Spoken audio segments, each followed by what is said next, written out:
Bismillahirrahmanirrahim. Assalamualaikum warahmatullahi wabarakatuh. Kita ini masuk kepada nombor 3, penggunaan manfaat. Okey, 1.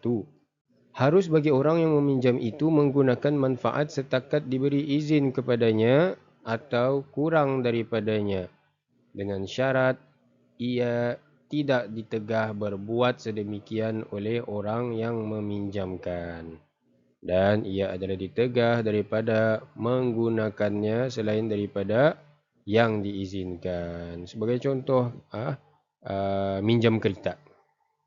Meminjam kereta, orang yang meminjamkan ini, ia menyuruh memakai kereta tu untuk dipakai berkaraja saja. Jangan dipakai untuk ke mana-mana, arah lain, ke kedai ke mana, untuk keraja saja. Bermakna kalau ia memakai, dipakainya untuk keraja saja. Indah lebih daripada itu. Indah bolehlah ia pakai untuk pada perkara-perkara lain. Yang kedua, harus bagi orang yang meminjam tanah untuk bertanam gandum. Okay. Ia minjam tanah itu untuk bertanam gandum, tetapi ia bertanam jagung dan kacang pul. Ia bertanam jagung dan kacang pul. Hukumnya adalah harus, kerana bertanam keduanya, bertanam jagung dan kacang pul ini adalah kurang mudaratnya kepada tanah daripada bertanam gandum. Kalau gandum tinggi lebih lagi mudaratnya. Yang ketiga, harus bagi orang yang meminjam tanah untuk membina rumah, ia minjam tanah untuk membina rumah atau untuk bertanam pohon kayu, ataupun ia akan bertanam pohon kayu seperti pohon durian, tetapi ia bertanam gandum atau tanaman yang seumpamanya. Kan ia minjam untuk rumah ataupun bertanam pohon kayu, macam pohon durian basar kan tu rumah basar, pohon kayu, pohon durian itu basar, tapi bertanam ya gandum, lagi kecil kan tu gandum itu. Jadi ini adalah diharuskan. Yang keempat, harus bagi orang yang meminjam tanah untuk bertanam apa sahaja tanaman yang dikehendakinya, dan ia berakad meminjam tanah untuk bertanam. Untuk bertanam saja, apa saja. Maka dalam hal ini, akad pinjaman itu adalah sah. Boleh minjam macam itu. Aku minjam tanah ni untuk bertanam apa saja yang ku maulah. Misalnya macam itu. Dan ia harus bertanam apa sahaja tanaman yang dikehendakinya. Boleh. Ia minjam secara umum. Awal sudah bagi tahu, aku minjam ni untuk bertanam apa sajanya. Dia kira tah sekarang pohon durian ke tu kah, gandum kah, apa kah tu. Jadi macam ni adalah harus jua dan sah. Yang kelima, harus bagi orang yang meminjamkan,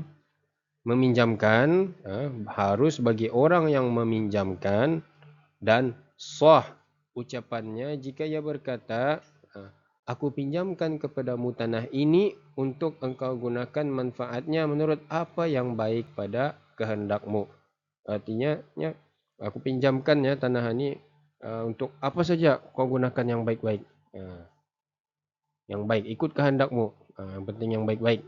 Ataupun, aku pinjamkan kepadamu tanah ini untuk engkau gunakan manfaatnya bagi sebarang apa sahaja yang nyata bagi engkau. Artinya apa saja, mana saja kau akan pakai tanah ini. Apa saja akan kau buat, mana saja. Jadi, ini pun harus jua bagi orang yang meminjamkan ini bercakap macam itu. Sah, tidak ada masalah. Yang keenam, tidak harus. Tidak boleh. Tidak harus bagi orang yang meminjam tanah untuk bertanam jagung dan kacang pul. Ia minjam tanah untuk bertanam jagung dan kacang pul, tetapi ia bertanam gandum. Kan tadi kita ni ada cikgu menjelaskan tadi, bertanam gandum lebih mudarat kepada tanah kan, berbanding daripada jagung dengan kacang pul. Jadi ini tidak boleh. Tidak harus. Hukumnya tidak harus kerana bertanam gandum itu lebih mudaratnya kepada tanah daripada bertanam jagung dan kacang pul. Yang ketujuh, tidak harus jua, tidak harus bagi orang yang meminjam tanah untuk bertanam gandum. Ia minjam untuk bertanam gandum, tetapi ia membina rumah. Ia minjam untuk bertanam gandum, tiba-tiba membina rumah ya di sana besar. Atau bertanam pohon kayu seperti pohon durian. Pohon durian pun besar juga. Ini tidak harus, terbalik. Yang ke-8, tidak harus juga bagi orang yang meminjam tanah untuk membina rumah. Ia minjam untuk bina rumah, tetapi ia bertanam pohon kayu atau sebaliknya. Ini pun dah harus juga. Bagi orang yang meminjam tanah atau membina rumah, meminjam tanah untuk membina rumah, tapi ia bertanam pohon kayu atau sebaliknya. Sama-sama besar kan ni, tidak boleh juga. Sama ada ia minjam tanah untuk membina rumah, tapi tanamnya pohon kayu itu pulang, ataupun sebaliknya. Ia minjam untuk bertanam pohon kayu, tapi ia membina rumah. Dua-dua tidak boleh. Tidak harus. Jadi masuk kepada yang keempat, mengembalikan. Membalikkan semula. Satu, harus bagi orang yang meminjamkan, mengambil balik benda yang dipinjamkannya pada bila-bila masa yang dikehendakinya. Bila-bila masa boleh mengambil balik barang yang dipinjamkannya, walaupun belum cukup tempoh bagi pinjaman yang ditentukan waktunya. Contoh, seekor kuda dipinjamkan selama 2 bulan. 2 bulan kan toh yang minjamkan. Dalam hal ini, harus bagi orang yang meminjamkan mengambil balik kuda itu sebelum habis tempoh 2 bulan. Boleh. Walaupun belum sampai 2 bulan, boleh ya mengambil balik barang yang dipinjamkannya. Yang kedua, harus bagi orang yang meminjam itu mengembalikan benda yang dipinjamnya pada bila-bila masa yang dikehendakinya, walaupun belum cukup tempohnya bagi pinjaman yang ditentukan waktunya. Ini sebaliknya. Contohnya, seorang itu meminjam rumah selama 3 bulan. Ia minjam 3 bulan. Maka ia harus mengembalikan rumah itu sebelum habis tempoh 3 bulan. Artinya, bolehlah. Artinya, boleh ia mengembalikan awal. Ia minjam 3 bulan. Tapi sebelum 3 bulan, baru 2 bulan, balikkannya tiap rumah itu dia minjam lagi. Boleh. Harus.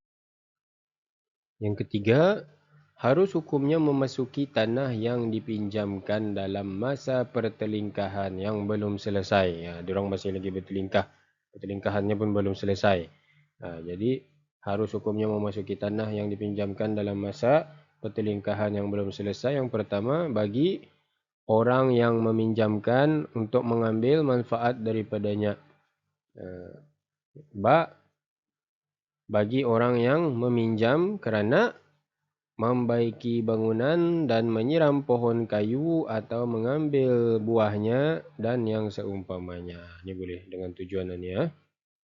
Maka boleh ya memasuki tanah itu. Yang keempat, harus hukumnya bagi orang yang meminjamkan menjual tanahnya yang dipinjamkan dan pohon kayunya dalam masa pertelingkahan yang belum selesai. Boleh.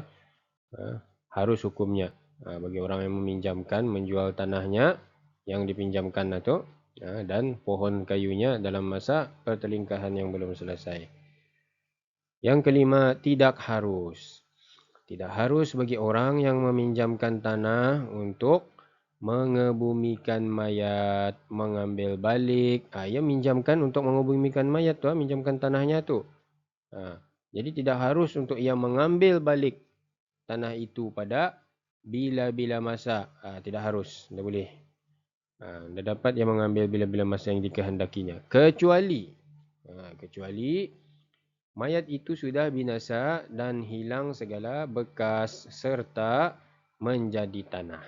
Sudah tidak lagi ada kesan, mayat itu sudah hancur, sudah hilang, jadi bersatu sama tanah sudah. Maka pada ketika itu barulah harus baginya mengambil balik tanah itu. Yang keenam, orang yang meminjamkan tanah untuk dibina di atasnya bangunan, minjamkan tanah itu untuk membina bangunan, atau untuk untuk bertanam pohon-pohon kayu. Tetapi ia mengambil balik tanahnya. Oh, macam mana tu? Sedangkan bangunan telah dibina, kan? Bangunan sudah dibuat ataupun pohon kayu telah ditanam. Tapi ia akan mengambil balik. Hukumnya adalah seperti berikut. Jika disyaratkan oleh orang yang meminjamkan itu supaya bangunan itu dirobohkan atau pohon kayu itu dicabut dan orang yang meminjam tidak dikenakan bayaran ganti rugi, anda payahnya, anda payah kau bayar, rusak tanah kau ni ke apakahnya, anda payah tak kau bayar, anda payah bayar ganti rugi kerana kerosakan tanah itunya, maka wajib ke atas orang yang meminjam itu merobohnya atau mencabutnya. Jika ia enggan berbuat sedemikian, maka harus bagi orang yang meminjamkan itu mencabut atau merobohnya. Kalau yang tidak mau, paksalah orang yang meminjamkan sendiri yang mencabut atau meroboh bangunan itu. Jika tidak disyaratkan oleh orang yang meminjamkan itu supaya bangunan itu dirobohkan atau pohon kayu itu dicabut, tadi disyaratkannya. Disyaratkannya sudah awal, ini tidak disyaratkan. Tetapi orang yang meminjam boleh memilih untuk merobohnya atau mencabutnya, maka bangunan itu macam mana? Dirobohnya. Maka bangunan itu dirobohnya atau pohon itu dicabutnya dan ia tidak dikenakan bayaran ganti rugi. Tidak ada payah bayar ganti rugi kerana kerosakan tanah itu, tetapi wajib ke atasnya meratakan tanah itu akibat daripada perbuatannya meroboh atau mencabut itu. Mesti diratakannya balik tanah itu. Lagi, jika tidak disyaratkan oleh orang yang meminjamkan itu supaya bangunan itu dirobohkan atau pohon itu dicabut, dan orang yang meminjam tidak pula suka dan tidak memilih untuk meroboh atau mencabut, maka orang yang meminjamkan itu diberi 3 pilihan. Ada 3 pilihan untuk orang yang meminjamkan.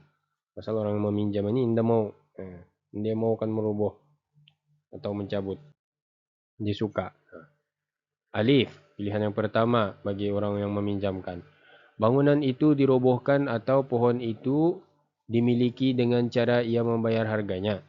Sama ada bangunan itu dirobohkan atau kalau ia bertanam pohon yang meminjam itu tadi, pohon itu jadi miliknya dengan cara ia membayar harganya. Bangunan itu dirobohkan atau pohon itu dicabut dan orang yang meminjamkan itu dikenakan bayaran ganti rugi, yaitu perbezaan di antara harga bangunan atau pohon itu tatkala ia berdiri dengan harga bangunan atau pohon itu tatkala ia dirobohkan atau dicabut. Dalam pada itu, belanja merobohkan atau belanja mencabut dan belanja mengangkut dan memindah robohan itu, robohan atau cabutan itu ke tempat lain adalah ditanggung oleh orang yang meminjam. Orang yang meminjam yang membayar perbelanjaan. Perbelanjaan meroboh itu tadi belanja roboh atau belanja mencabut dan belanja mengangkut. Memindah robohan itu kan ada bekas runtuh-runtuhnya itu kan segala segala bata-batanya apa semua, atau segala pohon-pohon yang telah dicabut. Jadi semua itu belanjanya ditanggung oleh orang yang meminjam. Jim, bangunan atau pohon itu dikekalkan. Boleh juga orang yang meminjamkan ini sejanya kekalkan. Dan orang yang meminjam itu tidak dikenakan membayar sewa kerana menggunakan tanah orang yang meminjamkan itu. Bolehnya macam ni. 7. Jika tanah yang dipinjamkan untuk bersawah atau berladang, dan orang yang meminjamkan itu mengambil balik tanahnya itu sebelum tanaman itu sedia untuk dituai atau diketam. Macam padi kan, mengetam. Belum lagi sampai waktu mengetam padi misalnya. Dan kena ambil balik dia tanah itu. Misalnya, alif, keadaannya, alif, tanaman tersebut hendaklah dikekalkan hingga sampai waktunya untuk dituai atau dikatam. Jangan dulu diambil tarus. Tunggu dulu sampai waktu menuai atau mengetam. Harus bagi orang yang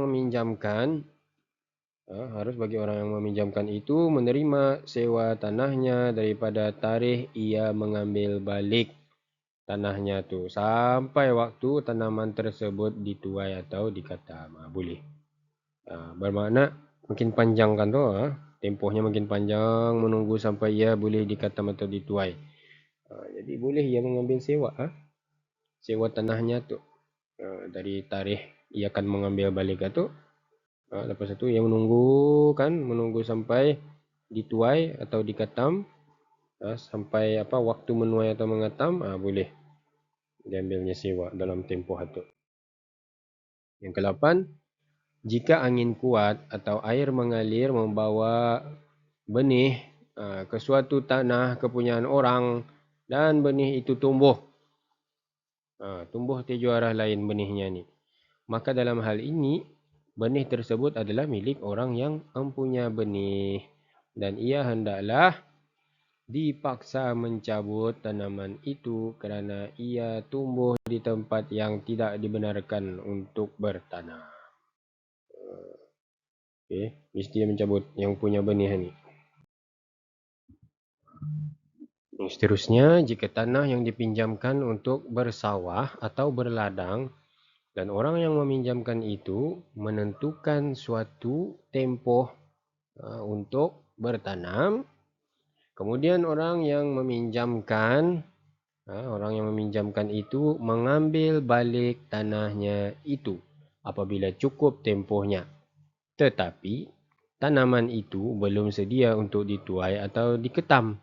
Sediakannya tempoh sudah, andang pada perjanjian sudah tempohnya, tapi cuma saja bila sampai tempoh perjanjian itu, tempoh meminjamkan itu, masalahnya tanamannya ni belum lagi, belum siap untuk dituai atau diketam.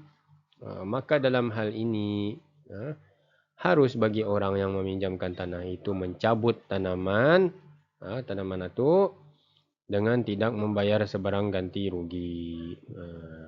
Boleh ya mengambil balik tanah itu dan mencabut tanaman-tanaman itu. Pasal ada perjanjian waktu sudah. Okey. Kerana orang meminjam itu dikira telah berlaku cuai. Artinya macam ia cuai lah. Mungkin ia melambat-lambatkan waktu tempoh itu yang dijanjikan itu biasanya sepatutnya waktu menuai atau waktu mengatam sudah. Tapi indah juga. Pasal mungkin kecuaiannya, kelalaiannya, batang buat keraja, akhirnya belum lagi sampai waktu menuai. Okey, seperti alif, ia lambat bertanam, tu kan. Ada air mengalir di tanah itu sehingga ia lambat bertanam. Ada sebab-sebabnya lah, sebab-sebab kecuaian saja ni. Jim, ada air beku di tanah itu sehingga ia lambat bertanam. Misalnya, ada halangan-halangan bagi ia lambat. Dia masuk kepada syarat-syarat bagi ucapan pinjaman. Syarat-syarat bagi ucapan ada 2 perkara. Yang pertama, ijab. Ucapan yang menyatakan izin daripada mengambil manfaat seperti berikut. Alif, aku beri pinjam kepadamu benda ini. Ini contoh-contoh ijab. Ba, ambil olehmu benda ini supaya engkau dapat mengambil manfaat daripadanya. Jim, aku haruskan kepadamu manfaat benda ini. Artinya macam aku bolehkanlah untuk kau mengambil manfaat barang ini. Dal, naiki olehmu kuda ini. Ha, engkau beri pinjam kepadaku benda ini. Macam mana ya? Naiki olehmu kuda ini. Walaupun yang dia bercakap pinjam ke apa, suruhnya naik sudah. Artinya meminjamkanlah sudah tu. Okay. Itu ijab. Yang kedua, qabul. Qabul macam mana? Jawapan. Qabul adalah jawapan. Jawapan sama ada dengan ucapan atau dengan perbuatan. Qabul dengan ucapan ialah seperti aku terima. Atau aku pinjam benda ini daripadamu. Qabul dengan perbuatan ialah seperti benda itu diambilnya sesudah ijab daripada orang yang meminjamkan. Atau kuda itu ditungganginya sesudah ijab daripada orang yang meminjamkannya. Orang itu tadinya naik kita kuda ninya. Kan tadi kan. Lepas itu ia punya qabul secara perbuatan, naik ia benar kuda tu. Artinya ia menerima tak sudah tu. Okay, sampai sini saja. Wallahu a'lam bissawab. Assalamualaikum warahmatullahi wabarakatuh.